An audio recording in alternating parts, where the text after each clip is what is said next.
Olá, estamos no 8º episódio Lance Livre com Ranieri Podcast e hoje com duas presenças ilustres. Tony Affini, que é uma lenda da arbitragem brasileira, e o Rodrigo, que tem um projeto incrível em Paraguaçu e percussor de um basquete excelente no gênero feminino, né? Basquete de todos os gêneros, porém o basquete feminino você se sobressai na região desde que eu cheguei em Assis em 2015. Rodrigo, Tony, muito obrigado por aceitar o convite de estar aqui no nosso princípio de podcast, né, que ainda é pequenininho, está engateando, mas ter vocês no nosso podcast é uma honra. Boa noite, Rodrigo. Boa noite, Felipe. Eu que agradeço o convite, né? É uma honra estar aqui conversando com você para a gente discutir basquete, que é uma paixão que a gente tem, né? Com o basquete e é uma grande alegria e vamos discutir bastante basquete aqui. Para mim não é uma honra, para mim é uma satisfação gigantesca, porque afinal a minha essência total foi aqui na região, não só em Paraguaçu, mas foi os primeiros passos da minha vida esportiva eu dei aqui nessa região. E chegando aqui encontrando você, filho de um grande amigo meu, e o menino aí que foi meu aluno há 35 anos atrás. Então, para mim, eu estou me sentindo assim, com alegria total. E estar junto com o Rodrigo nesse torneio que nós já temos há 4 anos, o torneio Tony Affini, que para mim é uma satisfação imensurável. E, logicamente, estando aqui com vocês para a gente falar um pouquinho dessa bola laranja que a gente ama tanto. Que é a nossa paixão, né, Tony? Eu acho que quem não gosta da bola laranja deve ter algum probleminha, né? Costumam falar que quem não gosta de basquete, eu acho que tem que rever os conceitos de uma vida excelente, né? É, Tony, você é de Paraguaçu? Sim. Você começou a jogar basquete, como que começou a sua história em Paraguaçu? Olha, desde... Eu tive 2 grandes mestres. Um era João Pereira Hortal, uma lenda do basquete contemporâneo, e outro simplesmente Nuno Cobra Ribeiro. O professor Nuno Cobra Ribeiro, que era o preparador físico do Ayrton Senna, ele não é de Paraguaçu, ele era de São Paulo, mas ele ficou muito tempo aqui como diretor. Ele era especialista em ginástica olímpica, na época, eu era aluno dele de ginástica olímpica e aluno do professor Hortal de basquete. E o professor Hortal sempre me via como professor. Eu tinha 14 anos, eu era técnico da outra categoria que eu não jogava. Eu com 17 anos, eu estava contando para o Rodrigo, na época existia um evento, não era jogos regionais, era jogos no interior, tipo jogos abertos, mas era dividido em regiões que pegava o norte, aqui o sul, aqui o Paraná, nessa parte aqui, um pouco de Minas. E eu com 17 anos, como na época tinha muito basquete aqui na região, a gente estava falando Ourinhos, Prudente, Assis, Paraguaçu, e eu já jogava com 17 anos na seleção da cidade com esse tamanho todo, esse gigante. Então eu comecei por aí. O meu professor Hortal, eu jogava nos times dele, na seleção, mas ele falava, você é o meu técnico. Eu falei, não sou, tenho 14 anos, como é que eu podia ser? Então já estava escrito, né, algo. E você começou jogando na escola ou em Na ginásio? escola, não, na escola. Sempre na escola. Sempre na escola. Formação, na época, o interior era o celeiro do basquete de São Paulo. Todo mundo que se destacava nos jogos escolares, acho que era isso, campeonato escolar. A região tinha as fases subregionais e depois ia para o Ibirapuera e no DEF, antigo DEF em São Paulo, a fase final estadual. Isso perdurou até 70, 71, por aí. Tanto que meus irmãos mais novos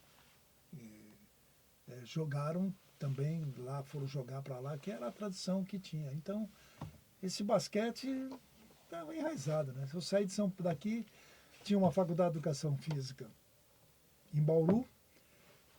Eu não lembro se a CIS já tinha na época, eu estou falando de 70, 71. Aí eu fui para São Paulo, eu fui para a USP, mas a USP era praticamente tempo integral. Aí eu fui fazer FEFISA, mas já voltado para o basquete. Eu fui técnico de basquete, a arbitragem é outra história, né? Mas eu fui técnico de basquete do São Paulo, do Sírio, quando eu estava lá. De colégio eu participava de jogos escolares, né?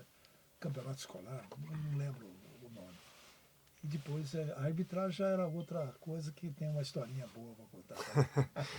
Rodrigo, e você, é natural de Paraguaçu mesmo? Como que começou o basquete na sua vida? Não, eu nasci em Marília, morei em Marília até 93, 92, alguma coisa assim.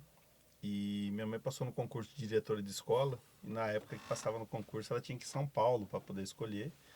E na época ela tinha Paraguaçu. E aí ela acabou escolhendo Paraguaçu e ficou em Paraguaçu. Escolheu a Escola Diva Figueiredo da Silveira. Mesmo em Marília, eu chegava da escola, eu morava perto do Diaré Clube, eu ia para o Diaré Clube e o que tinha de esporte lá eu fazia. Natação, handebol, vôlei, basquete, enfim. O que tinha lá eu fazia. E aí minha mãe passou no concurso, nós viemos para Paraguaçu e aí eu comecei a continuar com o basquete, mas sempre começando dentro da escola. A importância de ter o esporte dentro da escola, né? Não só a aula de educação física, mas assim, a iniciação esportiva dentro Não era o clube da o formador, escola. né? Sempre Mas foi a escola ela conseguia atingir uma grande quantidade de crianças naquela modalidade. E aí você conseguia enxergar algum ou outro talento e aí você conseguia montar uma equipe mais competitiva da cidade, né? E aí eu comecei na escola também, comecei a treinar e depois fui treinando, melhorando, fui representar Paraguaçu em vários jogos regionais, fui árbitro também, apitei uma época. E aí, como bom todo esportista, você vai fazer o quê? Educação física. E aí eu comecei a fazer educação física, me formei em 2000 no IEDA, no antigo prédio do IEDA. E aí em 2001 comecei a dar aula de educação física escolar lá em Paraguaçu. E fiquei até 2009, que quando 2009 eu entrei no projeto da Unimed.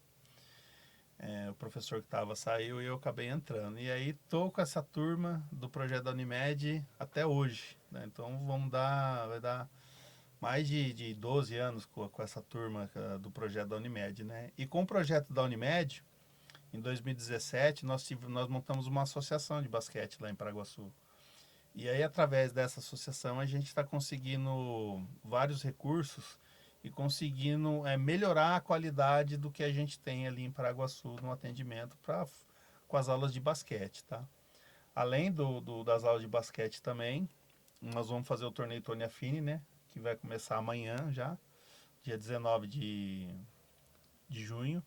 E tudo através da associação que a gente começou, fez uma associação em 2017, e aí eu fui me aprofundando em relação às leis, como é que funcionava, como é que era, para mim poder entender como é que funcionava.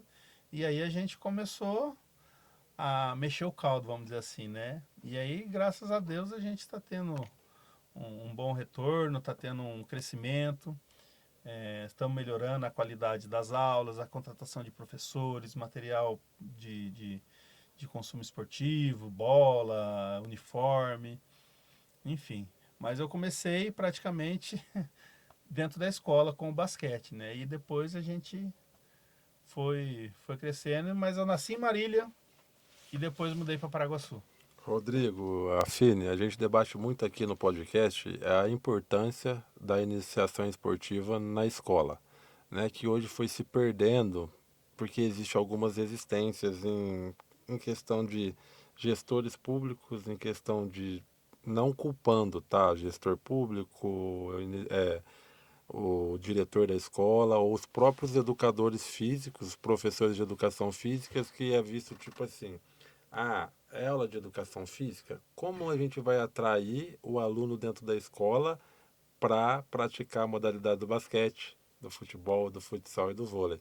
Haja vista que antigamente vocês tinham oportunidade de diversas modalidades Durante o ano. durante o ano É, a iniciando pelo professor, que o professor daquela época parece que era mais engajado de tipo, ou a escola, ou se tinha uma metodologia, melhor de que, tipo, todas as crianças vão praticar primeiro bimestre, tal modalidade. Hoje ainda tem a questão do bimestre, né? Mas eu acho que, comparando o passado com o presente, o que a gente pode ser no futuro, hoje a gente perde para a tecnologia também, que é celular, e o desinteresse dos próprios alunos e do professor meio que está acomodado a não incentivar a iniciação esportiva dentro da escola. Como que vocês vê esse ponto de vista hoje?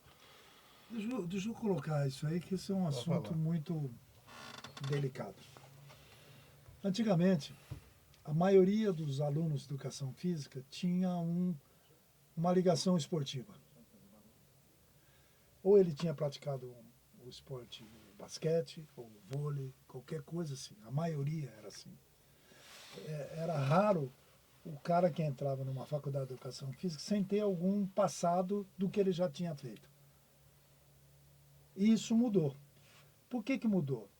Primeiro, o sistema de formação na educação física mudou em duas fases, né?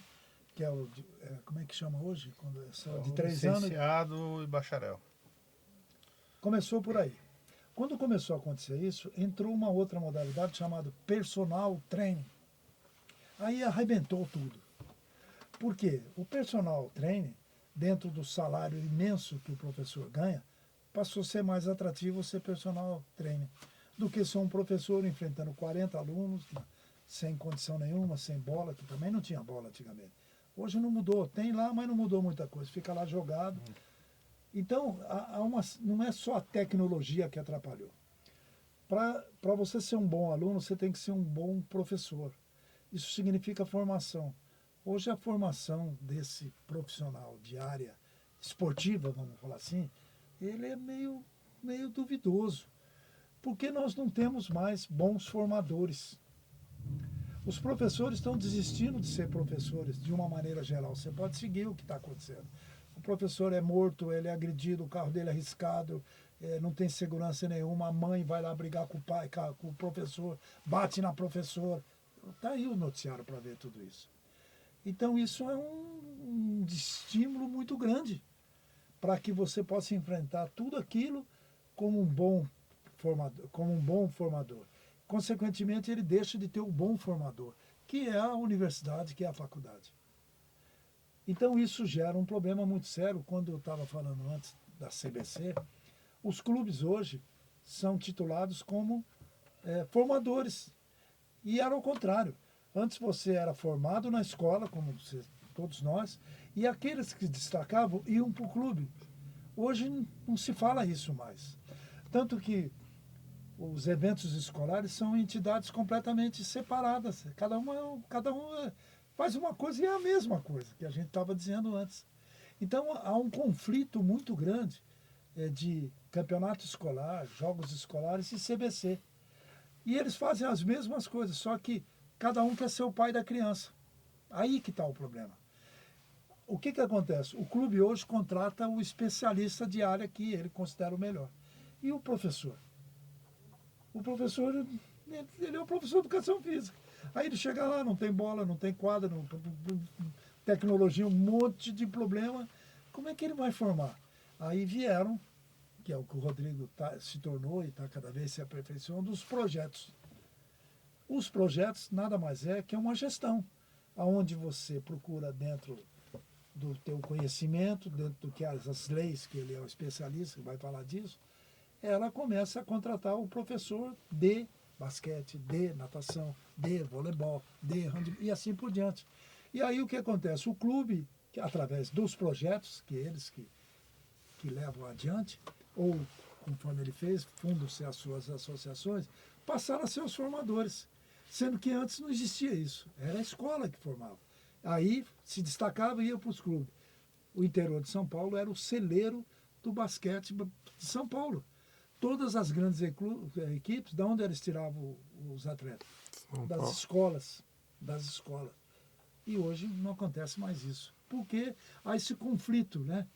O CBC, que é o clube formador, os campeonatos escolares que tem vários campeonatos escolares brasileiros, o GEBS, e assim por diante, que parece que são duas atividades diferentes. E não são, são iguais. Porém, uma tem recurso para pagar o especialista e a outra depende do professor, como é politicamente. O prefeito entra, gosta do esporte. Aí sai aquele prefeito, não gosta do esporte, acabou tudo. Na escola é a mesma coisa. Se coincide um professor que gosta de basquete, ele vai procurar dentro dos planejamentos dele fazer basquete. Basquete. E antes, conforme vocês estavam falando, antes era bimestral, obrigatoriamente. Você tinha que fazer o planejamento bimestral. Então você tinha que ter, por exemplo, atletismo, o que é escola? Basquete, você tinha que dar voleibol, você tinha que dar handebol. E todo professor não gostava de futsal, o futebol de salão, né? O futebol de salão era quando aconteceu, então hoje nós vamos jogar futebol de salão. Era uma festa. É. Os alunos queriam jogar futebol. Isso. Porque o futebol sempre foi, e antigamente era muito mais referência do que hoje. Então, e aí hoje tem O a celular. tecnologia. Aí ferrou tudo. Né? Mas os projetos estão se superando cada vez mais, estão conseguindo recurso. Há essa informação que você colocou, muito importante para que a lei possa ajudar esses projetos. Não importa que é basquete, o que importa é esporte. E a base que o esporte dá para a formação de um ser humano é inquestionável. Rodrigo, através das associações, a gente costuma falar que o esporte mendiga, né? Sempre mendigou o esporte, né? Se fala que esporte é educação, esporte é saúde, na teoria, mas na prática nem sempre, né? E a associação e os projetos veio por meio de tentar não mendigar tanto assim, né? Ser um pouco mais autossustentável, através de você pagar o profissional que realmente exerce a função.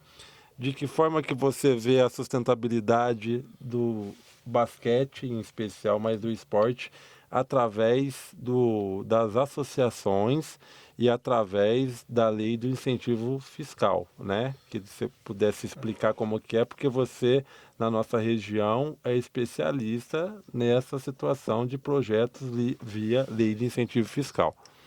Então, as associações, elas vieram para fazer aquilo que acontecia na escola há um tempo atrás.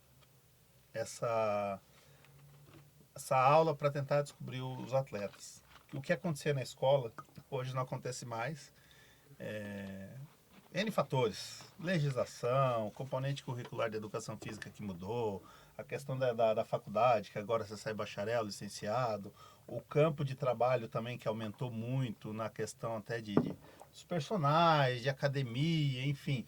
E aí a pessoa, que são leis que elas auxiliam para você conseguir o recurso para desenvolver os projetos.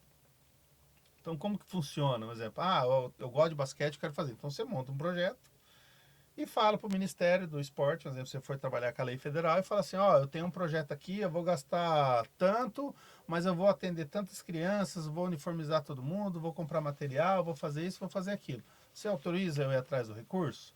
Aí o Ministério vai avaliar teu projeto, porque tem toda uma legislação também para mandar o projeto, não é simplesmente mandar o projeto por mandar, você tem toda uma legislação que você tem que seguir. E aí o Ministério vai avaliar teu projeto e falar assim, não, beleza, você está autorizado, você tem 2 anos para você tentar conseguir o recurso. E aí você vai pegar aquilo lá e vai atrás das empresas, apresentando projetos, como é que funciona, quanto que ele pode aportar, como que é. E aí você vai apresentando para as empresas. Pessoa física também pode doar do seu imposto de renda, pode fazer a doação do imposto. E aí depois que você consegue o valor, se conseguir o valor inteiro, né? Se não conseguir, você pode trabalhar com o que você conseguir também. Você vai lá no Ministério e fala de novo, consegui 50% do valor. Só que eu vou utilizar esse 50% do valor do que eu apresentei, eu vou tirar isso e vou colocar, vou manter esse. Diminui o valor de salário, diminui isso aqui. Você autoriza a executar? Aí ele vai olhar, vai avaliar também, falar, não, autoriza. Então, está autorizado. E aí você executa o projeto e aí você consegue estruturar com o que você tem, tá? Porque hoje é difícil você achar alguém que vai te dar um apoio direto. Hoje está cada vez mais escasso esse apoio Você direto, não né? tem, hoje não dá. Hoje, com a situação econômica que a gente vive, a questão de impostos, enfim, N situações, dificilmente você vai achar uma pessoa que vai lá te dar um valor mensal, ou vai te dar um valor para você manter um projeto. E você sabe que hoje, para você manter um projeto, não é claro. barato. É. Não é barato. Hoje as coisas, elas estão não tão baratas, entendeu? Você vai comprar uma bola de basquete hoje, uma bola de qualidade, é R$ 500 que você vai comprar, vai pagar numa bola. E aí você tem que ter uma quantidade X de bola. Então, assim, pagar o profissional também. Se você quer um trabalho bem feito, você tem que remunerar bem esse profissional. Se você remunera bem esse profissional, você vai conseguir quem? O melhor profissional. Então, assim, tudo gira em torno do recurso que você tem. Se você consegue ter esse recurso, você consegue oferecer uma atividade de qualidade. E aí entra sempre no que eu falo, que assim, a minha ideia até lá em Paraguaçu é que a gente vá crescendo e que a gente tenha equipes de competições, oferecendo oportunidade para essas crianças que estão dentro do projeto, entendeu? Só que vai fazendo um passo de cada vez, um passo de cada vez. E aí começa com essa parte da lei de incentivo, que você vai estruturando, que você vai conseguindo recurso, vai fazendo uma base forte do que você tem, para lá na frente você oferecer oportunidade para essa criança desenvolver, ou conseguir uma faculdade, exemplo, jogando basquete, sair formada numa parceria que tenha com alguma instituição, alguma situação desse jeito. E qual que é a dificuldade que encontra para captar o recurso, Rodrigo? Porque tem algumas fases, né? Se você vai lá, igual você citou, você escreve o projeto, o Ministério aprova. Que não é tão difícil. Escrever o projeto também não é tão difícil ser aprovado, mas a fase mais complicada é captar o recurso. Então, que dificuldade que você vê na hora de captar? Normalmente as empresas, pelo menos aqui da região que eu percebi, que elas não têm conhecimento da lei. Elas não conhecem. E alguns empresários que eu já fui conversar, a primeira coisa que ele fala é: vai falar com o meu contador. Se o meu contador falar ok. Só que normalmente o contador, todos que eu fui, nunca nenhum ajudou. Nunca nenhum ajudou. E o que acontece? Às vezes a pessoa também não tem interesse. Ou o dono da empresa não quer, ou não tem conhecimento e também não faz questão de ter, ou não tem alguém lá dentro que fala: ó, isso é bom para você. Porque assim, às vezes não é só a questão financeira do dinheiro. Porque assim, o cara vai ter que pagar o imposto. Você vai ter que pagar o imposto. De qualquer forma, você tem que pagar imposto. Você tem que pagar imposto, eu tenho, você também tem. Só que em vez de você pegar teu imposto, mandar lá para Brasília, um exemplo, teu imposto de renda, você pode pegar aquele recurso que você sabe que você não é teu e vai deixar onde tua empresa ela tá. Você vai investir numa qualidade de vida dentro da comunidade que sua empresa tá inserida.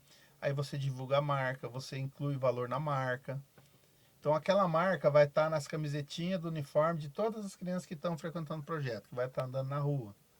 Então assim, olha o Você já marketing. faz Então, assim, marketing, né? faz o marketing A em cima. visibilidade aumenta. A visibilidade aumenta. Aí Já- você tem rede social, você tem tudo isso. Com um dinheiro que teoricamente não era seu. Então, assim, esse que é o ponto de vista. Só que a grande maioria das empresas aqui que eu já conversei, elas não mostram interesse e não tem vontade de querer fazer. Ela já está Entendeu? habituada a pagar o imposto, que é mais Isso. fácil, ela não quer entender o que é o recurso incentivado. Lembrando, assim, que a lei federal, ela tem o abatimento do imposto de renda. De Tá? quantos por cento, Rodrigo? De empresas de lucro real até 2%. E pessoa física até 7%. Então, assim, do valor que você paga, você pode deduzir esse valor e fazer o aporte nos projetos. A lei paulista, ela abate do ICMS, Que é um pouco mais complicado que é essa, um né? pouco... a lei paulista, ela é... Eu acho... Como que eu posso explicar para você? A lei federal, ela tem a lei. A lei é aquilo lá. 1 mais 1 é 2, tá ali. A lei paulista, ela fica um pouco escondida, eu achei, assim, eu já mandei da lei paulista, tive projeto aprovado na lei paulista, mas eu achei ela muito mais complicada. Eu achei a lei federal ela um pouco mais fácil de lidar, é mais transparente, A Lei Paulista eu achei um pouco mais difícil. Mas qual que é a diferença das duas na questão de capital? O ICMS, O ICMS. mas eu já ouvi falar que o ICMS parece que ele acaba mais rápido. Não sei se você já ouviu isso daí, que tipo assim, o ICMS você vai lá, escreve o projeto e tal, mas daí na hora de captar você tem que correr porque é um recurso pouco. Mas cada captação, ela tem uma duração. É isso que... Assim, a lei federal, ela não especifica. É renovável, entendeu? Ela é renovável, mas não é automático. Entendi. É que a lei federal, ela especifica na lei que você tem 2 anos 2 para anos. captar. A lei paulista não tem. A lei paulista, ela sai e aí, por exemplo, eu mandei o projeto, aprovou. Aí você pega um papel lá, você tem que ir lá em São Paulo buscar um papel. A lei federal não, a lei federal saiu publicada no Diário Oficial, você assina tudo eletronicamente. E aí você já fica habilitado. Tanto que você entrar no site do Ministério do Esporte, Lei Federal de Incentivo ao Esporte, procura lá projetos aprovados para captação, vai aparecer todos os projetos que estão aprovados para captação. Aparece lá. E aí a empresa ela pode escolher ali um projeto para poder aportar. A Lei Paulista, ela não tem um tempo específico assim que você pode tentar captar. Por exemplo, eles abrem para você mandar um projeto em fevereiro. Aí você manda o projeto. Aí, se você não conseguir captar ali naquele ano, aí você já perde. Você já não consegue fazer, vamos dizer, ele dá um prazo de 2 anos para você captar não, você já acaba perdendo. Eu não sei como é que tá agora, porque faz uns 3 ou 4 anos que eu nem mexo mais com a Lei Paulista. Eu só mexo com a federal. Entendeu? E aí eu acho que essa que é a diferença da Lei Paulista para a Lei Federal. Mas basicamente o mais importante é a falta de informação e falta de interesse. Isso. Principalmente informação. Que é o contador que decide. E ele vai atrás dele. Tem empresas que já tem uma área específica para isso, né? E aí eles conseguem. Porque assim, hoje essa parte dessa lei, eu acho que a visibilidade que dá para a empresa é muito grande. Está diretamente muitas famílias. Se você manda um projeto, por exemplo, você vai atender 100 crianças, você imagina essas 100 crianças falando que está no projeto de determinada empresa. E aí você pega cada criança, vamos jogar ali que você faz uma conta básica de indireto, direto, lá beneficiário direto, de 3 pessoas por criança. Olha 300. quantas pessoas que você já está impactando, que vai estar chegando, que a empresa tal, nossa, ela patrocina o projeto tal, ela está fazendo isso. A custo zero, né? Porque se você vê, e todas as empresas têm uma lambuja para marketing, né? Tem. Institucionalmente ela tem o que gastar um dinheiro de grana direta para isso. E quando ela começar a entender que ela pode fazer o mesmo trabalho impactando mais famílias, mais jovens, mais adolescentes através da lei do incentivo, a custo zero, mas aí é uma engrenagem que não dá para entender também, né? Porque cada empresa também tem um dono, né? Às vezes o dono da empresa não gosta de esporte, não quer nem saber, acho que entra igual o prefeito, né? Entra o prefeito que gosta de esporte, beleza, entra o prefeito que não gosta de esporte e acabou tudo. Entendeu? Às vezes a empresa não tem interesse, não quer. Eu quero doar para a cultura, por exemplo. Aí fica, mas assim, hoje a visibilidade que você tem em relação dessas escolinhas de esporte, que a gente fala que é o projeto educacional, você faz um impacto muito grande dentro da comunidade que ela está inserida. Você pega um bairro aqui mais carente, você implanta um projeto desse aí, com a logomarca da empresa, falando, uniformizando, dando material de qualidade, professor capacitado, porque aí você consegue contratar o profissional certo para trabalhar, entendeu? Você não fica preso a um processo seletivo, igual a prefeitura acaba tendo que fazer. Você consegue contratar o profissional certo para trabalhar. E aí você vai ver o impacto que isso vai dar dentro da comunidade. Meu filho faz a escolinha lá com a empresa tal. Meu filho tem a camiseta, não sei o quê. A minha filha faz isso. Entendeu? Então você tem um impacto positivo. Rodrigo, show. Pegando um gancho disso que você está falando, eu estava assistindo um vídeo daquele empresário Ricardo Nunes, que é do Ricardo Eletro. E que ele vendeu a empresa dele, né? E daí ele estava no leilão do Instituto Neymar lá, que eles têm, né? E daí, para pegar o gancho do que você estava falando aí. O empresário pode não gostar de esporte. até aí tudo bem. Mas o cara que tem uma empresa e não gostar de criança, porque um projeto social envolve o quê? Crianças. Por que eu coloco o Ricardo Nunes? Porque ele fala que participa, fala, pô, eu vendi a minha empresa a bilhões, tal, e agora eu estou aqui no Instituto Neymar participando do leilão, porque, pô, se eu ganhei bilhões, eu não posso voltar para... Eu estou ajudando... o produto final do leilão é beneficiar quem? As crianças. Se eu não ajudar as crianças, eu vou ajudar quem? Então é essa chavinha que alguns empresários que Precisa podem virar. precisa vir. É o recado que eu gostaria de dar pegando o seu gancho é esse daí. Ele pode não gostar do esporte, mas quem não gosta de criança? Porque esse empresário tem uma criança. Porque o produto final, né? Vamos tratar como produto. Mas é um O produto. É um resultado, produto. o resultado final desses projetos é quem? A criança. Criança. Que está É onde? fazer Na o impacto sociedade, na é fazer o criança. impacto na criança. Então não, eu não gosto do esporte, mas peraí, vai impactar quem? Então, a partir do momento que impacta a vida de uma criança, ele precisa a falar para o contador dele, a rebolar lá, para o imposto ser revertido, né, Afine? É porque é natural, né? No momento que a criança está num projeto, o desenvolvimento vai acontecer. Quanto mais o desenvolvimento cresce, mais a visibilidade aparece. De repente, aquela criança que tem uma certa habilidade que precisa ser trabalhada para poder desenvolver. Não adianta você só ter habilidade se você não desenvolver, vai ficar ali mesmo, daquele jeito. E coincide muitas vezes o grupo que você está em mãos ser um grupo de talento que precisa desse professor, desse material, etc. O que vai acontecer? A visibilidade é total. E junto com a visibilidade está quem está por trás disso, que é o projeto que captou, a empresa X, a empresa Y. E aí, rede social não precisa dizer, né? Está aí para dizer, Todo eu mundo. estou no projeto tal, eu estou jogando e tal, o nominho lá, tal. Pô, é uma engrenagem que precisa, como é que é? Ela precisa se sintonizar, né? Todos eles. Olha, essa é a importância, que nem você falou, Ricardo. É a criança. Essa criança, de uma forma ou de outra, através do esporte, ela está fora de um monte de coisa. De droga, de vício, de tudo que está acontecendo, que a gente vê, dessas influências que a tecnologia está tendo, Entendo. esses desafios malucos que está matando um monte de gente. O esporte ainda é Às vezes a criança contrapeso, né? acontece alguma coisa, ela vai lembrar às vezes o que o professor falou. Ó, nossa, meu professor falou isso, eu não vou fazer isso. Ela É. Porque lembra. às vezes não tem uma estrutura familiar que vai te dar um apoio, mas ela vai acabar lembrando aquilo que o professor falou, as orientações que ele colocou. E a gente sabe, igual o Tony falou, o esporte, ele te ensina, eu acho que te ensina pra vida, eu acho. Não tem Ele como. ensina Né? pra vida, porque é ganhar, perder, lutar, não desistir, Levantar. levantar, caiu, levanta. É. Entendeu? Então, assim, o esporte leva isso, nos ensina muito isso. Hoje que a gente vê muito na escola é criança que você não pode falar um não. Que a criança vira um.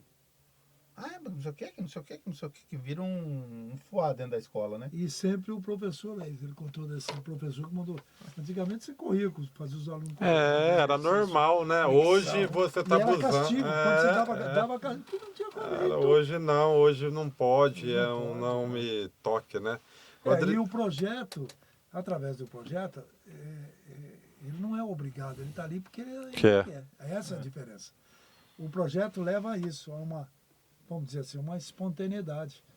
A criança gosta e o pai e a mãe Incentiva. incentiva.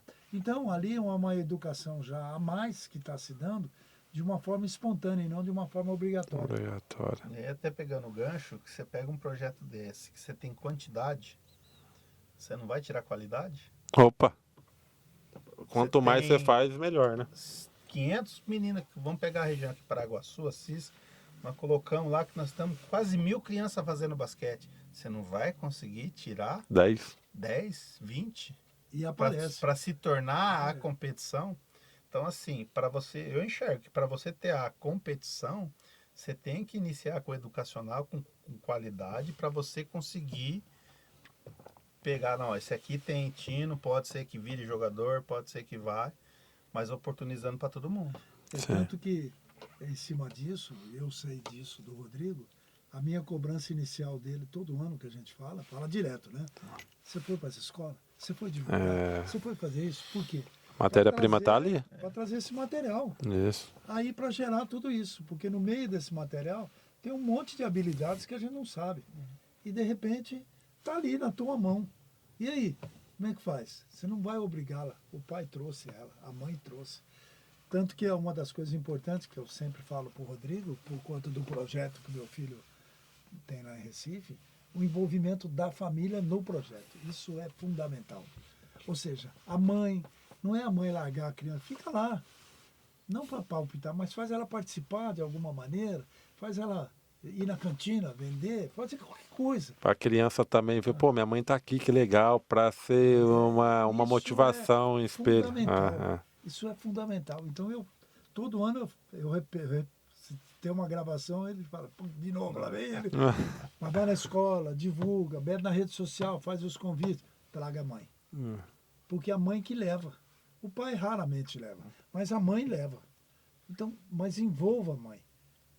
Tanto que o primeiro ano que nós tivemos, nós tínhamos 2, 3 mães. A partir do segundo ano, do terceiro ano, um monte de mãe, porque tem atividade paralela das crianças no adulto. No adulto. Um monte de mãe. O ano passado foi fantástico. Esse ano não vai ser diferente. Mas bastante mãe, com a tia, sabe?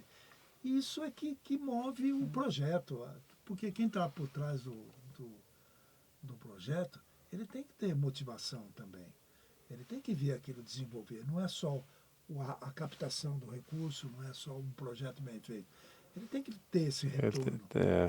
Porque ele precisa ser motivado. E a motivação dele é essa. É exatamente esse retorno da mãe falar, da mãe depor, da mãe. Enfim, a minha filha está no projeto. Da importância dele no convívio da criança mudar em alguma expectativa. A minha filha antes do projeto era de um jeito, ajudou em casa, tal. Isso daí é coisa que o dinheiro não compra, né, Rodrigo? O projeto tem que proporcionar isso, porque senão... Tem gente que começa no projeto e não sabia nem andar. Começa a fazer o projeto... Tem algumas coisas que não são palpáveis, né? Não são números, entendeu? Esse tipo de situação, hoje você ajudou a minha filha, hoje minha filha tem um comportamento diferente. Isso é uma coisa que você não consegue medir. E não está escrito, né? E não está escrito. E não está escrito em lugar nenhum. Eu já escutei isso semana passada. Nossa, tem um vô, essa é uma exceção, um vô que leva a neta para fazer basquete, porque o pai se separou faz pouco tempo e a menina era muito ligada ao pai, tal, e daí, pô, depois que a menina começou a fazer basquete, não precisa levar mais o psicólogo. Sem contar o relacionamento que ela passa a ter, né? Outras pessoas, outro convívio. Tem uma série de ingredientes, que nem ele falou, não é mensurável. Porque daí quando você chega no patrocinador, você vai lá e pede, custa X, você pode dar o dinheiro direto ou pode via lei de incentivo. E daí fica nisso. E daí você começa a contar essa história de impacto. Às vezes o cara olha para essa cara, pô, o cara tá cheio de situação para pagar, e fala assim, mano... E eu já pensei isso também. O cara tá contando isso, será que para me sensibilizar? Mas daí você também tem que envolver o patrocinador nisso. Você vai dar X e tal, mas eu quero que você vá lá. Sabe por quê? Porque já aconteceu comigo em projeto nosso aqui. Eu não quero que você só pague a conta, eu dê o dinheiro. Eu quero que você vá lá e participe. Sabe por quê? Porque na hora que ele participa, Rodrigo, ele vê que o que ele faz é pouco. Você tem que dar um jeito de essa Entendeu? situação chegar para ele. Para ele. Tanto que dentro das nossas conversas que a gente tem, troca de experiência, que eu estou aprendendo ainda. A propaganda é a alma do negócio. Então eu falo para ele, mete a fotografia, mete o movimento no teu Instagram das crianças, o professor ensinando, a menina fazendo a bandejinha, mas o tempo inteiro. Porque alguém vai ver, poxa, olha aquele projeto que está fazendo. Eu falo isso para ele o tempo inteiro. Nós somos vendedores, né? O tempo todo. Eu falo para ele o tempo inteiro. Eu abro o Instagram dele, quando tá legal eu meto um coração. Quando não tá legal eu ligo para ele. Porra, caramba. Não é isso? Por quê? As pessoas precisam ver. É isso que você acabou de falar. Não adianta você me dar o dinheiro, eu quero que você vá lá. Vai lá ver o que eu estou fazendo com o teu dinheiro. Então, essa ferramenta, o Instagram, rede social. Mas tá dando certo, viu, seus toques, porque o Instagram dele tá show Eu de sei, bola. Não, eu não sei mexer em Instagram. Nossa, Ele fala comigo, aí tem uma moça lá as que faz artes esse lá, serviço, nossa. que eu não dou Mas agora conta. você imagina um chato, né?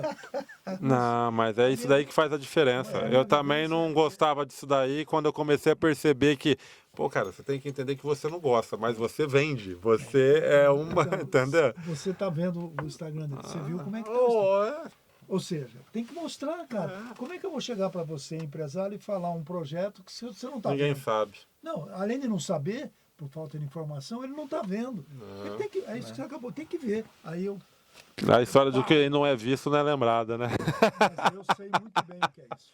Mas aí, que nem eu falei, às vezes a gente vai, cobre o escanteio para cabecear É ainda, isso. e ainda defende o gol, né? A gente foi chegando num patamar que eu já não estava dando conta de fazer tudo. É os braços, Entendeu? né, que a gente chama. Que aí você não vai dar conta, porque assim, você vai crescendo e a demanda aumenta. Então aí você vai tendo que distribuir, Delegar a função. delegar a função para... Não abandonar, mas Eu vai a lá. gente dá um nome para isso que eu sempre dei para ele, porque o projeto gera uma renda no aspecto de você contratar os bons profissionais. Mas como esse crescimento ele é natural, eu falo para ele sempre do voluntário. O que é o voluntário? É aquele cara que gosta e que pede para ajudar.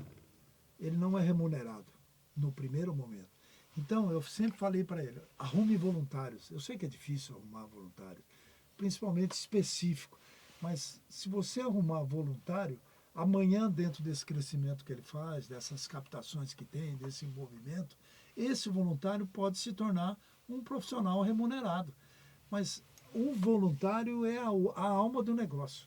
Se você começa um projeto com nós três aqui, bom, vamos ter que fazer um projeto. No começo, mas nós estamos se ajudando. Amanhã, assim que sair a primeira captação dentro do projeto, você já está envolvido, profissional A X, profissional B X. Então, isso é super importante para o desenvolvimento em qualquer projeto, ou voluntário. Porque o voluntário, você vai moldá-lo como deve ser o projeto. Quais são os objetivos do projeto. Isso é fundamental. Então, quando eu trouxer o Rodrigo para trabalhar comigo, ele já está moldado Dentro com a do filosofia projeto. do projeto.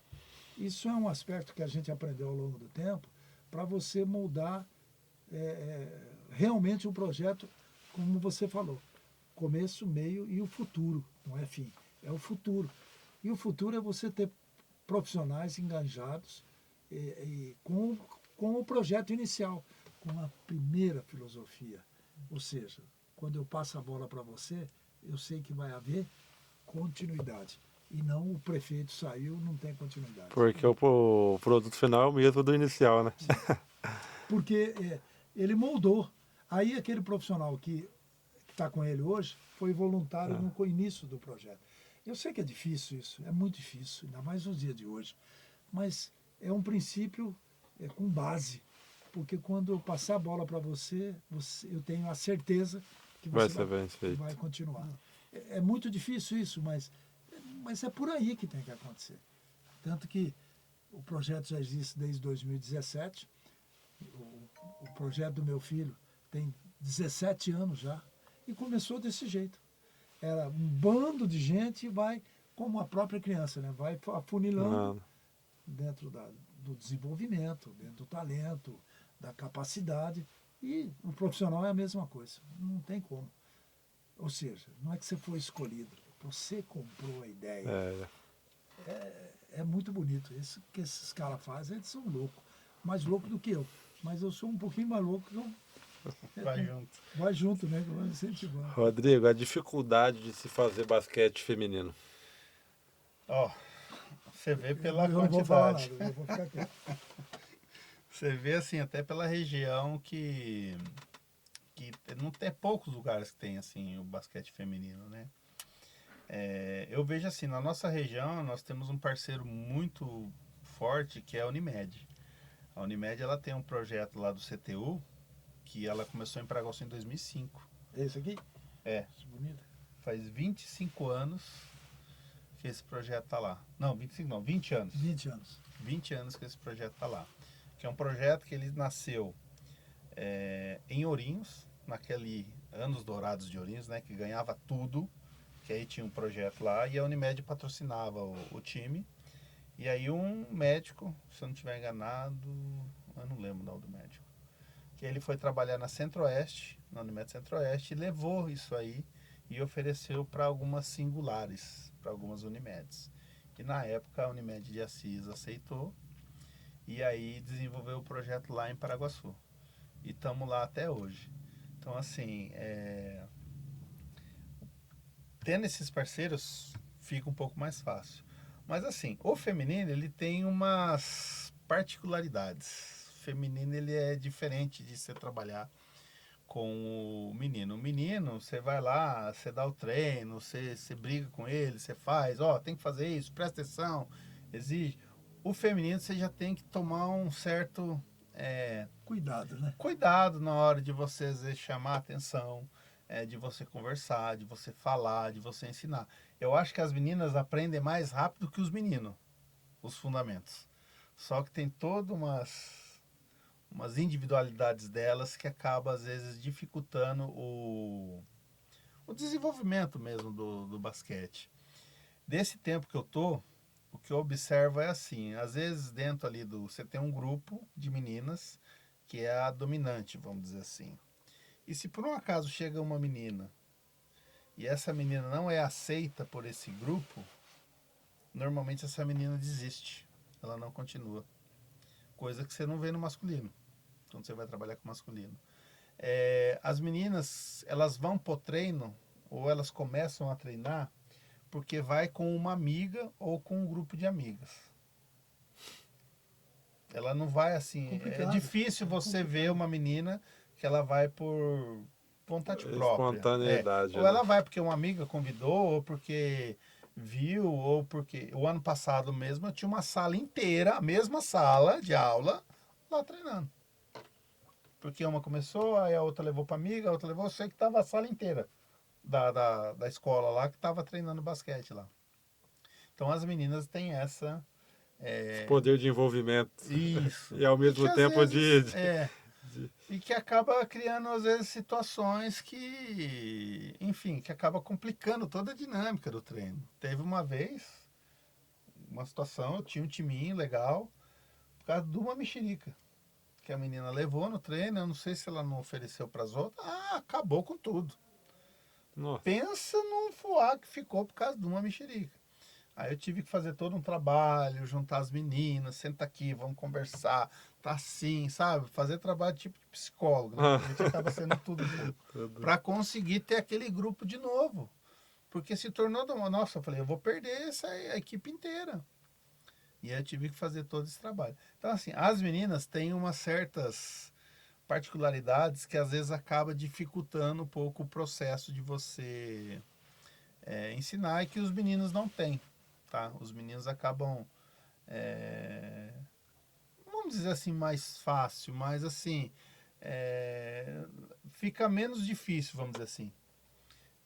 E o feminino não, o feminino tem. Mas eu acho que a recompensa que o feminino te dá, ela é muito maior do que quando você trabalha com o masculino.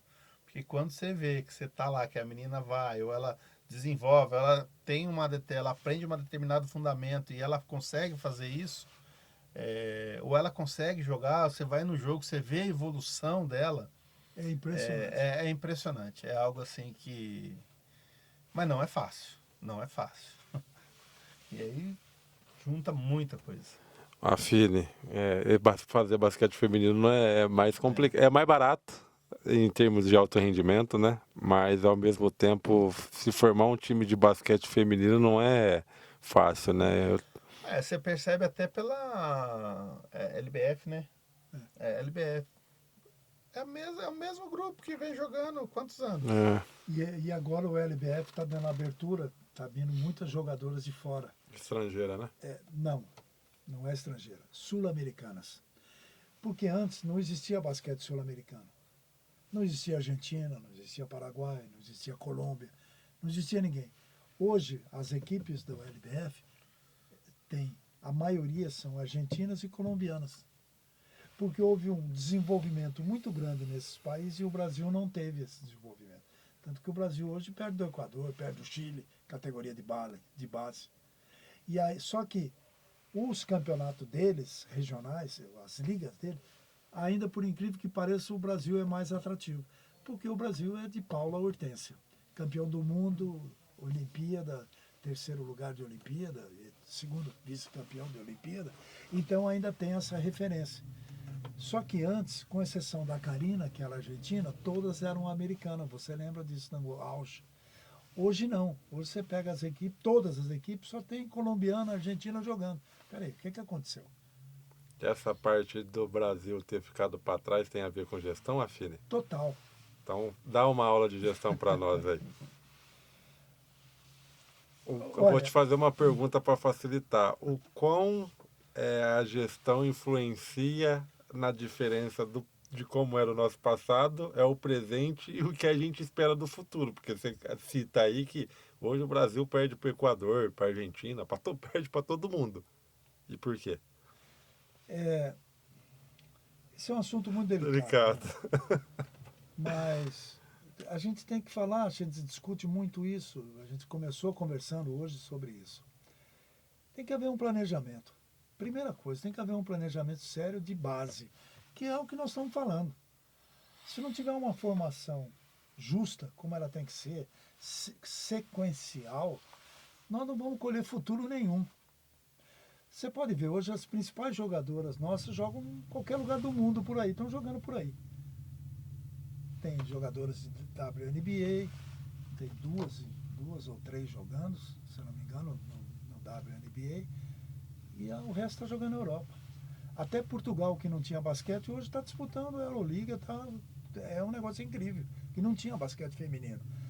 E tem brasileiras jogando para lá, do lado de lá. Muitas brasileiras que a gente não sabe. A outra coisa que acontece em nível de basquete feminino, que a gente falou aqui também, por conta dessa não organização que tem que ser, a maioria de jogadora está nos Estados Unidos, de base, jogando lá. Se vocês não sabem, e você sabe, na época do Bradesco, que acabou o projeto, todas aquelas meninas, o projeto era mandar elas para os Estados Unidos e elas iam. Formava todas as categorias de base, desde escolinha, tudo, era um projeto maravilhoso, fantástico. Em Osasco? Osasco. Que Macau. Tinha até o Macau. centro de treinamento lá, né? Não, As quadras coisa lindas. de primeiro mundo. A Macau, que era a mentora disso tudo, que eles foram para o Corinthians, eu nem sei se ela está no Corinthians ainda, mas eles foram para o Corinthians, transferiram. O projeto deles, de tudo aquilo que eles formaram, eles juntavam gente de todo o estado, iam para lá, de tudo quanto é lugar, vinha lá para os Estados Unidos. Hoje o basquete de São Paulo está restrito a Tupã, Santo André, que continua, São José, que é de acordo com a política, Catanduva, que também tem umas coisas malucas que acontecem lá, está restrito a isso. E antes era, você lembra, era o ABC inteiro que tinha, era americana, e por aí vai. Então qual é a diferença? Por que não tem mais basquete feminino? Por que o basquete feminino perdeu esse laço? Porque falta essa informação, que o Rodrigo coloca muito bem, falta esse planejamento do que nós vamos fazer com o basquete feminino, porque eu vou ganhar dinheiro com o basquete feminino, as atletas que você formar para alto rendimento, e nós estávamos falando sobre uma jogadora daqui da região que tem 20 anos, optou para jogar basquete para se formar, 20 anos. Hoje, ela tem 20 anos. Ela é Quatá, né? Ela é de Quatá, cara, Quatá. Aqui do lado. Então, se não houver essa volta de reestruturação, de formação, e a CBC, que é a mentora disso, ela tem que pensar quem são os formadores do basquete feminino. As outras modalidades tem, basquete masculino tem um monte de formadores por aí, cada um do seu jeito, mas tem. Que eles estão tentando também fazer uma patronização. Mas o basquete feminino, vamos falar de São Paulo. Hoje a força de formação é Paraná e Santa Catarina. Porque eles tiveram, Santa Catarina teve um projeto há muito tempo de um presidente, que pegou uma captação, onde ele distribuiu pelo estado inteiro e pagava X para cada técnico específico. A Trimania. A Trimania. Sim, senhor. E aí esse projeto perdura até Até hoje. hoje. E aonde formou. Então você pode ver, o que tem de basquete feminino no Paraná e Santa Catarina é impressionante. E eles estão caminhando para a excelência. Todos eles estão caminhando. Foz, Maringá, São José dos Pinhais, Toledo, Thalia, Abatol Toledo lá. Toledo, Thalia. Então você vê, não é porque aquilo que o Rodrigo colocou. Eles estão preocupados com o resultado de ser campeão. Mas a gente tem que se preocupar com a formação, embasada em fundamentos como ela tem que ser. Hoje nós estávamos conversando, estava mostrando um vídeo que eu mandei para ele, da didática que o americano usa para um arremesso. Através de nenhum material, só com a bola. Através de uma palavra. Como é que você levanta de uma cadeira? Em vez de você falar em alavanca do arremesso, como é que você levanta? Olha aqui. Esse é o movimento do arremesso. Eu estava mostrando para ele. Pô, mas peraí. De onde ele tirou isso? Porque é um movimento natural. Como é que você levanta de uma cadeira? Pode levantar rápido ou não.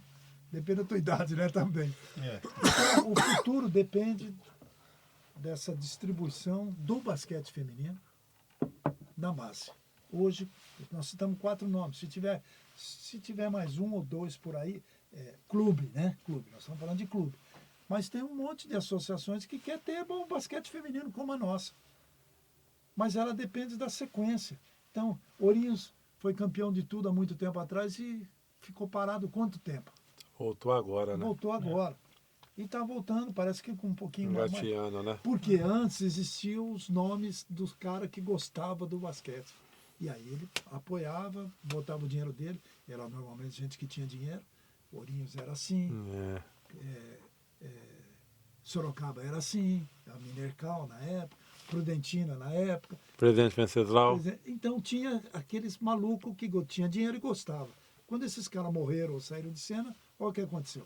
Acaba a Americana. Cadê os formadores? Onde todos os atletas de seleção. Jundiaí, esquecido. Jundiaí. Salvador. Cadê? Tem basquete feminino, mas não tem mais. Sabe? Então estão ali, esperando o que o Rodrigo está brigando, que tornou-se um especialista. Que são os projetos, que é a informação, que é o contador, para que possa sobreviver. Nós estamos especificamente falando de basquete, mas não é o basquete. É o esporte. Todos os esportes. É lógico que nós estamos defendendo o nosso lado, que a gente. Mas os outros, com certeza, passam pelo mesmo problema. Perrengue. Ou seja, a informação, a captação, o projeto está aí. Você tem que tornar um especialista para saber os meandros da lei, que ele é o mestre nisso. Mas e daí? Quando dá a aprovação, esbarra. Cara, não estou interessado. Aí falta o dinheiro. Como é que vai dar sequência? Então, o futuro, o talento existe. O brasileiro, ele está ali para isso, para jogar, para praticar um esporte, seja qual for.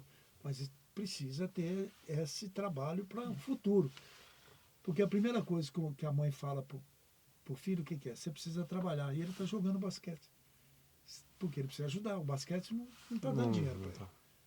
E aí, como é que faz? Entre trabalhar, se formar e jogar basquete, o que ele vai fazer? Tem primeiro a cobrança da família, aí depois que dá certo é aquela história que a gente vê, né? Aquele chororô todo, que eu sempre acreditei em você, acreditou coisa nenhuma, você queria que ele trabalhasse. Porque com 15 anos ele já vai ter que trabalhar. É isso daí? É que nem a gente vê a menina da ginástica, como é que é o nome dela? Campeã olímpica. Nossa, esqueci o nome dela. É Bia alguma coisa, não é? Não, a menina aí que é campeã. Que ganhou a última agora, que é Ganhou a a última, Rebeca. Rebeca. Rebeca. Agora a mãe dela, a mãe dela que apoiava aquele negócio todo, mas a menina tinha que ter, era pobre, como a maioria são, tinha que ajudar em casa. E qual é a ideia? O esporte dá dinheiro? Não.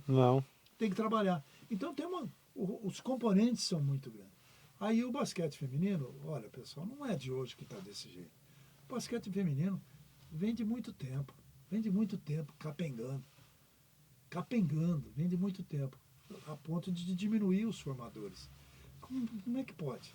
Como é que vai aparecer novas Hortênsias, novas Paulas e por aí? Se não tem a formação, ou melhor, os formadores, né? A formação tem. Os formadores. Onde? Como é que ele vai sobreviver se ele não consegue captação? E aí? Como é que vai ser? Ele consegue esse ano que vem não consegue Não mais. consegue. E aí? Morreu o projeto lindo, maravilhoso, morre. É do 10 ao 0 o tempo todo, né? O Não tempo tem uma inteiro. constante. Então, esse futuro que está se brigando para se formar, mas o basquete feminino sempre foi problema. Sempre foi jogado como segundo, terceiro para escanteio. O que dá, nós vamos fazer o basquete feminino. Como ele falou, na própria formação. É mais fácil trabalhar com menino que trabalhar com menina. Isso é real. Não só no basquete. Praticamente em todas as A modalidades. solução seria o planejamento e a metodologia, Fine? Eu sou a favor disso. Como professor, como a minha vivência, o planejamento é um só. É dentro da limitação de cada situação, mas ele tem que ser um só. Aquilo tem que acontecer. Se todo mundo tem que levantar o copo, com a mão esquerda, todo mundo tem que levantar o copo. Só que esse levantar o copo, eu posso ter mais destreza que a dele, mas eu tenho que levantar. Por exemplo, eu tenho que terminar no final de um período, de um X tempo, fazer X movimento, todos. Igual. O que você está fazendo, o que ele está fazendo, o que eu estou fazendo. Se isso não existir, não vai acontecer nada. A diferença é exatamente essa. O final é o cara jogando. Quais os fundamentos? São trabalhados todos os fundamentos, como tem que ser feito? Eu falei do movimento da alavanca da cadeira. O americano fazendo isso. Americano agora, é recente. Caramba, então, se esse é um movimento útil e fácil entendimento, todos têm que fazer, por exemplo, né? Eu vou ensinar você a arremessar, então o primeiro princípio é a cadeira, por exemplo, né? Estou dando uma ideia bem simples. Então, havendo esse planejamento, você consegue fazer um futuro. O que é um futuro? Esse menino sai da escolinha, do sub-12, sub-14. Quando ele chega no sub-17, nada será novidade para ele. Ele vai para uma seleção porque você deu sequência ao que nós fizemos.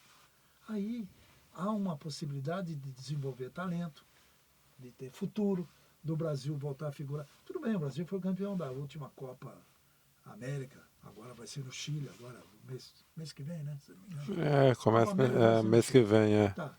Vai juntar todas as meninas. Tá treinando no Corinthians, inclusive. Essas aí. Vai juntar todas as meninas de fora que tem que cair. Trouxe uma técnica americana, como tem o técnico sérvio no masculino. Pode chegar lá e ser campeão? Sim, mas olha para trás. Olha o que está acontecendo para trás. Se assiste um jogo da Liga Feminina, quantas pessoas tem no ginásio? Teve um puta jogo essa semana, São José e Cerrado, de prorrogação e tudo. Tinha 10 pessoas no ginásio, pô. Sabe? Então, é complicado. Por quê? Esse trabalho que a gente fala, traz a mãe. Essa mãe, se a filha dela seguir, ela vai seguir junto com a mãe. Junto com a filha, né? A mãe. Mas se não habituar a mãe a vir desde o primeiro momento, ver todas as dificuldades que se passa, tudo isso da mexerica que ele falou. Eu sou homem, eu estou lidando com mulher, eu tenho que ser psicólogo e eu não sou, mas eu tenho que ser. E a mãe? A mãe está lá do lado de lá vendo. Aí como é que ela vai crescer? Amanhã ela tem 12, depois ela tem 13, depois ela tem 14. Quando ela chega adulta, porque a pirâmide faz isso, né? Quando ela chega lá em cima, quem é que está lá junto com a menina jogando? Ninguém. Porque não houve o começo. Aí está. O começo. Tudo é o começo.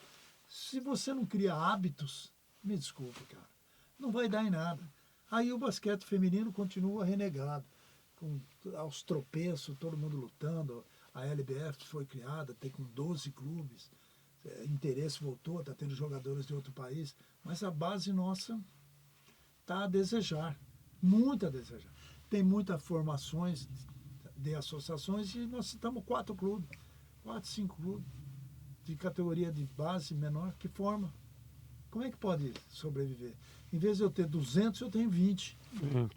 Aí o futuro qual será? Se a pirâmide é assim.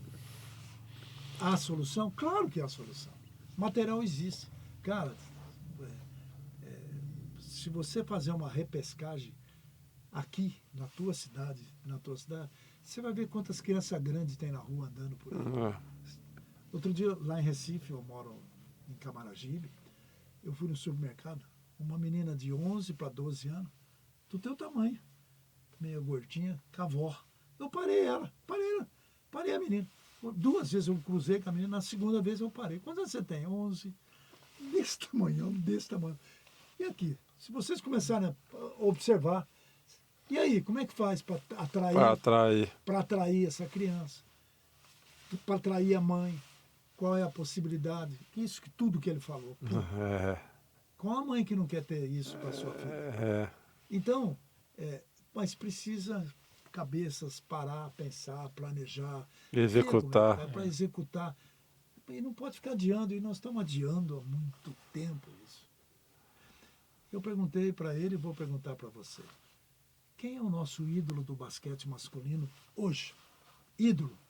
Como era Oscar, como era Marcelo? Quem é? Responde. Eu vou dizer. Só tem um. 45 anos, Alex. Aí, cara. Aí eu vou mais longe. Que tá jogando até hoje porque não tem. Ídolo, estou falando ídolo. E o basquete feminino? Quem é a nossa ídola? A Érica era uma ídola? Era mais ou menos a Ericona. A Camila, que está jogando nos Estados Unidos, no WNBA, a Stephanie, que está jogando lá, entendeu? Quer dizer, nós não temos Tem referência. referência. Se não tem referência, não tem motivação. Agora, em compensação, você vai no voleibol, você é obrigado a assistir voleibol. Porque os caras que estão lá têm esse planejamento e têm a formação dos ídolos. Morre um, nasce outro, morre um, nasce outro. E o basquete não consegue fazer isso. Que passa por uma gestão.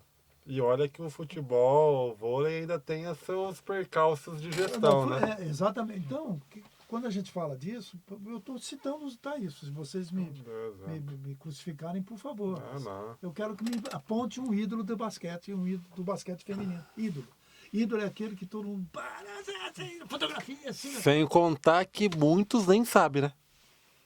Ídolos para nós que estamos no meio do basquete. E para quem não tá? Mas tem que ser preparado, tem que ser planejado, não é assim. Tem atitudes, tem comportamentos, tem aspecto mental. Eu estou falando de gestão, né? Tem tudo isso. Isso é em todos os meios, não é no basquete. No voleibol tem isso. Antes nós tínhamos o Falcão de referência mundial no futsal. E hoje, quem é que nós temos? O Brasil foi campeão de novo agora. E aí? Cadê os ídolos? Entendeu? O ídolo é aquele que é reconhecido em qualquer lugar que ele vai. Quando você fala que eu sou uma lenda, eu, graças a Deus, eu me tornei uma lenda. Mas porque eu te conheço. Eu tive que fazer prevalecer isso. Senão não adianta. Me preparei em todos os aspectos. Eu me preparei para isso. Então, cabe a vocês a fazerem isso. Se vocês querem ter um futuro. Vocês estão falando de futuro. E eu estou falando de futuro. A minha cabeça ainda funciona. O presente é esse. O presente é esse. O passado não precisa falar. O passado teve vários ídolos. E o presente? Como é que se muda isso? Com essas que estão aí, não. Fortifica. Mas com a base por uma projeção de futuro. Nós não podemos pensar de imediatismo. Não existe imediatismo no esporte. O talento tem que ser desenvolvido. Como? Por causa de vocês. Vocês são os responsáveis. A gente mais velho dá os palpitão. Mas vocês são os responsáveis para o futuro. Tem que brigar por isso, para essa essência de planejamento, de ter um negócio para valer, criar o ídolo. Quando eu trouxer, que nem eu falo para o Rodrigo, eu pego no pé dele. Paraguaçu teve 2 destaques até hoje. A Elzinha, e ele tem uma menina na seleção brasileira de 19 anos, 18 anos, que formou aqui. Como é que nós vamos fazer com essa menina? Traz essa menina para cá, mete o banner da menina lá, para todo mundo ver que aquela menina, que é de Paraguaçu, teve a projeção aqui, se formou aqui e chegou lá. Faz uma placa dela na cidade. Mas isso esbarra num monte de coisa. Até chegar. Mas como é que a menina que está indo para jogar, como é que ela quer ser igual a você se ela nunca te viu? Se nunca falaram dela para você, como é que ela quer ser igual a quem? Antes você queria ser Paula, antes você queria ser Hortência. E aí depois, queria ser quem? Sabe, então, esse assunto, quando eu falei que é muito delicado, eu jogo para vocês a bola. Vocês são a esperança disso. Porque vocês são jovens e tem toda essa bola de laranja já picou vocês. Como ela picou a minha até hoje. Eu podia estar tranquilo, mas na minha cabeça eu falo Não para ele. para. Usa de mim, ou me usa. Ainda enquanto eu estou raciocinando com coerência ainda. Daqui a pouco não dá mais. Eu já estou velho. Eu estou com 76 anos, meu amigo. Acredite se quiser, mas eu estou com essa idade. Mas eu penso assim, porque eu sempre pensei no jovem. É ele, você, pô, não sabe.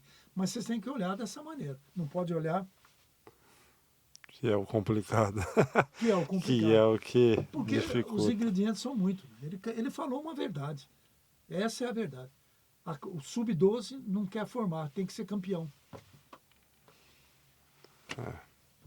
Então, se eu for falar isso, não paro. Então, Rodrigo, a minha esperança é vocês. Rodrigo, falamos da dificuldade e a satisfação de se fazer basquete. Sim, você marca. Você marca na vida da criança, né? Tem várias situações que às vezes eu encontro ex-alunas minhas, ou até quando às vezes aparece a recordação. Não, Né? hoje teve Facebook ainda dou Não, conta de mexer. Hoje teve uma aqui agora, olha só. Às vezes posta as fotos antigas. Pelo amor de Deus, Rodrigo, esconde essa foto, não sei o quê. Por quê? São momentos que marcam na vida. Às vezes nem todas viraram uma jogadora. Mas a experiência que elas tiveram ali, no grupo, jogando, viajando, conversando com outras pessoas, ganhando, perdendo. Chorando, aquilo lá, brigando. chorando, brigando, enfim. Aquilo lá elas vão levar para a vida. Aquilo lá vai ser uma formação de uma pessoa que talvez ela tenha uma autonomia para se virar nos percalços que a vida dá vai dar na vida dela. Você sabe mais do que ninguém, acho que todo mundo sabe que a vida da gente é mais coisa errada do que coisa certa, né? E se a gente não tiver força para levantar a cabeça e tocar o barco, você desaba, você acaba, você não consegue, você não vai ter sucesso, você não vai ter nada. E essas meninas que passaram por esse projeto, grande parte elas vão ter essa vivência e vai saber lidar com as adversidades que a vida dá para elas. Você pode ter certeza. E eu encontro às vezes alguma outra e elas falam, pelo amor de Deus, eu digo que você posta aquelas fotos, que não sei o quê, que não sei o quê. Então assim, são coisas que marcam na vida. Eu tenho até uma aluna, eu lembro até hoje. Nossa, faz muito tempo. Nós fomos tirar o RG. Olha o que a gente fazia. Eu pegava um ônibus da prefeitura, colocava quase umas 30 meninas lá que não tinha RG e levava lá no Poupatempo e Marília, porque não tinha o Poupatempo que ainda, para fazer o RG, porque precisava do RG para jogar. E foi lá, uma menina era mais baixinha assim, né? Era novinha na época. E aí, na hora que chegou lá, o atendente do Poupatempo virou para ela, nossa, parece um bebê. Pensa numa menina que fechou a cara. Ficou brava porque chamou ela de bebê. E aí eu comecei a apelidar ela do quê? De bebê. Bebê. Vamos beber, vamos beber. Então, assim, são essas coisinhas que vão marcando em recordações que a gente tem, né? De gestos, de atos, de jogos que a gente teve, de conquistas, de derrotas, que marcam a vida da gente, né? Eu acho que independente de ser masculino ou feminino, são coisas que marcam a vida da gente e a vida daquelas crianças que participam do esporte. Show. E você fez parte disso, como eu fiz. Eu citei no início da nossa conversa 2 professores meus, que marcou a minha vida por conta disso que o Rodrigo está falando. E com certeza, se você começar a falar, você vai lembrar também. E isso é a maior satisfação, né? Essa satisfação. A minha maior satisfação foi ter tido a honra de ter nascido em Franca e de ter podido viver no meio do basquete, do melhor, com todo respeito Deve ter ganho hoje. aos outros. Já acabou o jogo, Começou senão. 6h30, eu acho, Já acabou, 7h30, alguma coisa assim. Tava ganhando 3 pontos que nós vimos. De poder viver no meio dos melhores, né? Que foi Hélio Rubens, de saber das histórias do Pedroca, que você... Robertão, Edson Ferraciuc, já pai do Demetrius, né? Fausto Gianecchini, Chuí, Fernando Minucci, né?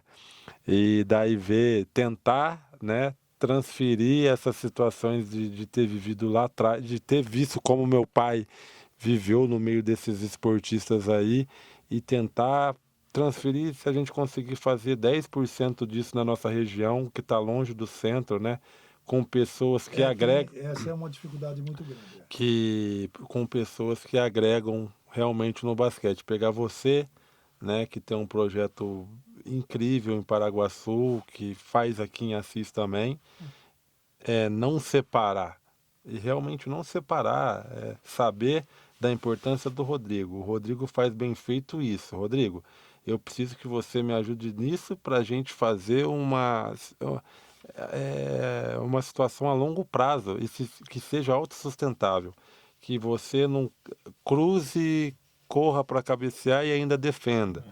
Não pensar que eu vou passar a rasteira em você, que eu vou juntar o Rodrigo, que eu vou juntar o Beto, que eu vou juntar o Pantera como mentor, o Affini como mentor. Dá, né? Realmente, porque, tipo assim, nós estamos numa região longe do centro, que tudo é difícil, que tudo é caro.